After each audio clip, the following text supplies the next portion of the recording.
প্রথম আমি তোমার কাছ থেকে ঘটনার বিস্তারিত বিবরণ জানতে চাই। আজ থেকে লইয়া মানে 15 মাস আগের ঘটনা। এই যে ফারুন যে মানুষ, হ্যাঁ আমি তো আগে থেকে তারা ছিল না, কালকে কি আমি তার পুরো ডিটেইলস আমি জানছি। আচ্ছা ফারুন যে মানুষ, আজ থেকে 15 মাস আগে তাই দুইটা অটো গাড়ি, দুইটা গাড়ি চুরির গাড়ি, দুইটা অটো গাড়ি লইয়া তাই যাইতা বেচা। আমি তানে পাইছি সকাল সকালে তো গুড়গুড়টাই আইজলের উপরে, এই আইজলের উপরে ফাল্গুন বস্তি থেকে আরো প্রায় 15 কিলোমিটার উপরে। সকালে আমি নামিয়ে আমার গাড়ি কোনো পেসেঞ্জার নাই, আমি খালি গাড়ি আমি আমার আইয়া দেখলাম দুইটা অটো লিয়া যাইতা দুজন মানুষ।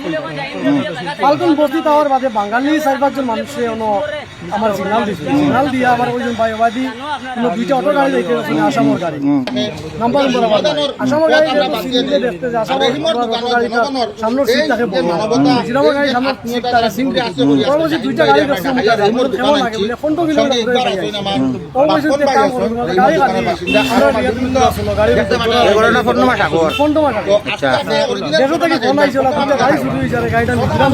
হ্যাঁ ও আমি এরারে ইয়া আমি ঘুরে গেছি গিয়া পয়সা হরে হরে গিয়া পাইছি পেট্রোল বস্তি ক্রস করে পেট্রোলের আর হলো মাঝামাঝি গিয়া পাইছি একটা গাড়ি হলো রোড দ্বারা সাইড করা একজন মানুষ গাড়ির মাঝে আমার বাদে অন্য তাই যারা আমার মিয়া গেছে তাই ও মানুষের জিকার করছে পুরো ভিডিও করছে গাড়ি হালতে না কিলা কিলা সম্পূর্ণ জিকার করিয়া ভিডিও করিয়া রাখিয়া ও আমার কইছেন ভাই এখন তো আমরা গাড়ি পাইলিছি একটা তো ভাই আর না এমনি আমরা মানুষ পাইবো তুমি এক কাম করো এখন আমরা কেন তো আমি মেরে জানাই পুলিশে জানাই আমরা গাড়ির ব্যবস্থা করে লিয়া যাইবো আর তোমার পুরো আমরা আনছি।